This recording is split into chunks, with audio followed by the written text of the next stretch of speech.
Hello guys, വീട്ടിലാകെ പനിയടിച്ച് ഡാർക്കായിട്ട് കുത്തിയിരിക്കുകയായിരുന്നു വിദ്യ. അങ്ങനെ വിദ്യയും വിളിച്ച് ഫുഡ് കഴിക്കാൻ വേണ്ടി പുറത്തോട്ട് വന്നു. ഇത്രയും നേരം വണ്ടി ഇരുന്ന് ഉറങ്ങുമായിരുന്നു ലക്കി. ഇവിടെ എത്തിയപ്പോഴത്തേക്ക് ഏതാണ്ട് എടുത്ത് ഹായ് കാണിപ്പ് തുടങ്ങി. നമ്മൾ വന്നത് ഈ റെസ്റ്റോറൻറ്റിലോട്ടല്ല, ഇത് ഷെഫ് പിള്ളയുടെ മീൻ റെസ്റ്റോറൻ്റാണ്. നമ്മൾ ഇവിടെ അല്ലാതെ നമ്മൾ താഴെയുള്ള അസാഡോ കഫേയിലോട്ടാണ് പോയത്.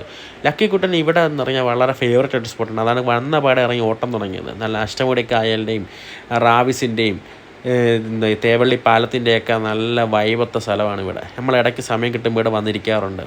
ഇവിടെ വന്നു കഴിഞ്ഞാൽ ആദ്യം ലക്കിക്കുട്ടിന് ഇഷ്ടമെന്ന് ഇറങ്ങിയതുകൊണ്ട് ഇവിടുത്തെ ഈ വെള്ളച്ചാട്ടത്തിലെടുത്ത് വന്ന് മീൻ നോക്കി നിൽക്കുകയാണ്. പക്ഷേ ഇപ്പം മഴയായതുകൊണ്ട് അതൊന്നും ആകെ വൃത്തികേടായിട്ട് കിടക്കുമായിരുന്നു. ഇവിടെ നിന്ന് അടുത്ത സ്ഥലത്തോട്ടാണ് പോകുന്നത്. ഇതാണ് അടുത്ത ലക്കിക്കുട്ടൻ്റെ ഹാങ് ഔട്ട്സ് പ്ലേസ് എന്ന് വെച്ചാൽ ഇവിടെ നിന്ന് ഊഞ്ഞാലാടുക. ഇവിടെ വന്നിരുന്ന് മാക്സിമം കുറച്ച് നേരം ലക്കിക്കുട്ടിരുന്ന് ഊഞ്ഞാലാടും. ചില സമയത്ത് വിദ്യയും എന്നെയൊക്കെ കൂടിരുത്തും, അല്ലെന്നുണ്ടെങ്കിൽ ചില സമയത്ത് സമ്മതിക്കത്തില്ല. പക്ഷേ ഇന്നെന്തായാലും ഭാഗ്യം പോലെ വിളിച്ച് കൂടിരുത്തി ഇരുത്തിയ പാടെ വീഡിയോ എടുക്കാനാണ് അവൻ ആവശ്യപ്പെട്ടത്. അങ്ങനെ വീഡിയോ എടുത്ത് കുറച്ച് നേരം വീട്ടിലിരുന്നതിന് ശേഷം നമ്മൾ ഇവിടെ നിന്ന് ഇറങ്ങി അസാഡിലോട്ട് നടന്നു. ഈ കാണുന്നതാണ് അസാഡ് റെസ്റ്റോറൻറ്റിൻ്റെ എൻട്രൻസ്. ഇവിടെ വന്നു കഴിഞ്ഞാൽ ലക്കിക്കുട്ടൻ സ്ഥിരം വേലത്തരമാണ്, ഓട്ടവും ചാട്ടമൊക്കെയാണ്. പക്ഷേ ഇന്നെന്തോ മര്യാദ കുറച്ച് നേരം നിന്നു. ഇവിടെ വന്ന് വെയിറ്റർ ക്ലീൻ ചെയ്യുന്നവരെ ഇങ്ങനെ ആടി നിന്ന് അവസാനം സീറ്റിൽ കയറി നിന്ന് ഫുഡൊക്കെ ഓർഡർ ചെയ്തിട്ട് നമ്മൾ ഇരിപ്പ് തുടങ്ങി.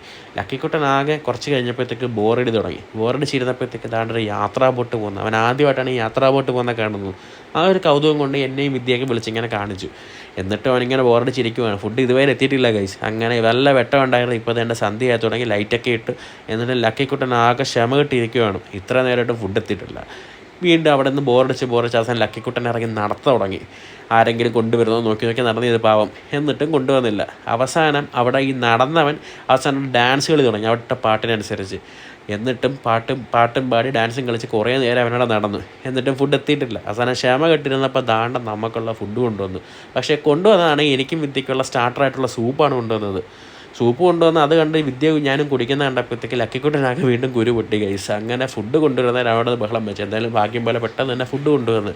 അങ്ങനെ വിദ്യ പനിക്കാരി തന്നെ ആദ്യം ഫുഡ് കഴിച്ച് നോക്കട്ടെ എന്ന് വിചാരിച്ചു. കഴിച്ച് നോക്കി. അതിൻ്റെ അവൾ നല്ല അഭിപ്രായം തന്നെ പറഞ്ഞു. എന്താണെങ്കിലും ഞാനും കൂടെ കഴിച്ച് നോക്കാമെന്ന് വിചാരിച്ചു ഗൈസ്.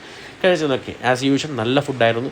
അവസാനം ഫുഡൊക്കെ കഴിച്ച് ലക്കിക്കുട്ടനെ ഞാനും വിദ്യ എല്ലാവരും കഴിച്ച് കഴിഞ്ഞ് അവസാനം ഇവിടെ ബില്ലും പേ ചെയ്ത് ഇറങ്ങി തന്നെ പുറത്തോട്ട് വന്ന് വീഡിയോ എടുത്തപ്പോഴത്തേക്ക് ലക്കിക്കുട്ടൻ വന്ന് മുമ്പേ ഇരിക്കുന്നത് അച്ഛാ അവൻ്റെ വീടൊക്കെ വേണ്ട, ഇതൊക്കെയാണ് അവൻ്റെ പരിപാടി, അവൻ്റെ കലാവിരുത്. അവസാനം ഇവിടെ നിന്ന് ഇറങ്ങി നമ്മൾ നേരെ തിരിച്ചു പോകാൻ വേണ്ടി നടന്നപ്പോഴത്തേക്ക് ലക്കിക്കുട്ടൻ ഞങ്ങളുടെ ഇടയിൽ മര്യാദ മുമ്പേ നടന്നങ്ങ് പോവുകയാണ്. അവസാനം ഇവിടുത്തെ ലൈറ്റും അതിൻ്റെ ഇടയിലൊക്കെ വന്ന് നിൽക്കാൻ ലക്കിക്കൊണ്ട് ഭയങ്കര ഇഷ്ടമാണ്. എൻ്റെ രാത്രിയുള്ള അസാഡോ കഫേൻ്റെ വ്യൂ ആണിത്. വീണ്ടും ലക്കിക്കുട്ടൻ അവിടെ നിന്ന് മുമ്പോട്ട് ഓടി വന്നപ്പോഴത്തേക്ക് ലക്കിക്കുട്ടൻ ഞങ്ങളുടെ അടുത്തോട്ട് വരാൻ വേണ്ടിയുള്ള പരിപാടിയാണ്. ഞാനും വിദ്യയും കൂടെ ഒന്നിച്ച് വീഡിയോ എടുക്കുന്നുണ്ട്. അപ്പം അവൻ ഓടി അടുത്ത് വന്ന് എന്നിട്ട് ഞങ്ങൾ ഇറങ്ങുകയാണ് ഗൈസ്. അപ്പം ശരി, ടാറ്റ, ബൈ ബൈ.